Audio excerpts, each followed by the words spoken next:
नमस्कार, माझं नाव परी आहे. मी आज तुम्हाला कुबेर आणि गणेशाची कथा ऐकवणार आहे. कुबेर नावाचा एक देव होता. त्याच्याकडे खूप सोनं होतं की त्याला असं वाटलं की त्याच्याकडे सगळ्यात जास्त सोनं आहे. तर त्याच्यामुळे तो महादेवाकडे गेला आणि बोलला की मी तुम्हाला एका डिनर पार्टीला बोलवलं आहे, तुम्ही येऊ शकता का?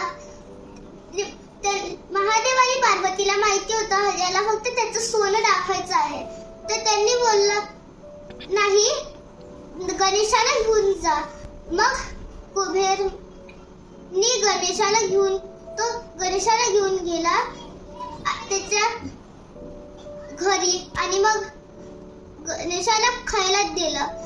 गणेशाने सगळं संपवलं आणि बोललं त्याला अजून खायला पाहिजे. आणि मग त्यांनी अजून खायला दिलं, पण मग परत त्याची भूक काही थांबत नव्हती. जेव्हा सगळं खाणं संपलं तेव्हा त्यांनी त्याचं सगळं सोनं खायला लागला.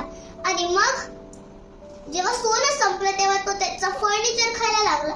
मग जेव्हा काहीच नव्हतं आणि त्यांनी विचारलं कुबेरला की त्याला अजून काहीतरी खायला पाहिजे. आणि मग कुबेरने बोललं खायला काही नाही आहे. याने असं बोलून गणेशाला राग आला आणि त्याने बोललं जर तुम्हाला खायला काही नाही दिलं, माझ्या भूकला जायला मी तुलाच खाऊन येईन.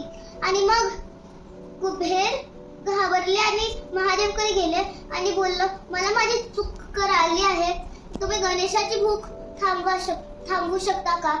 महादेव म्हणाले की हे राईस गणेशाला द्या आणि त्याची भूक थांबेल.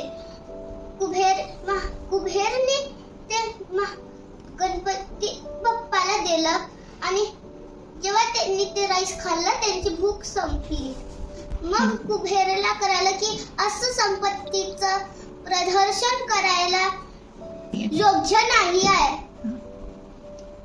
जर तुम्हाला ही कथा आवडली असेल तर नक्की लाईक करा. धन्यवाद.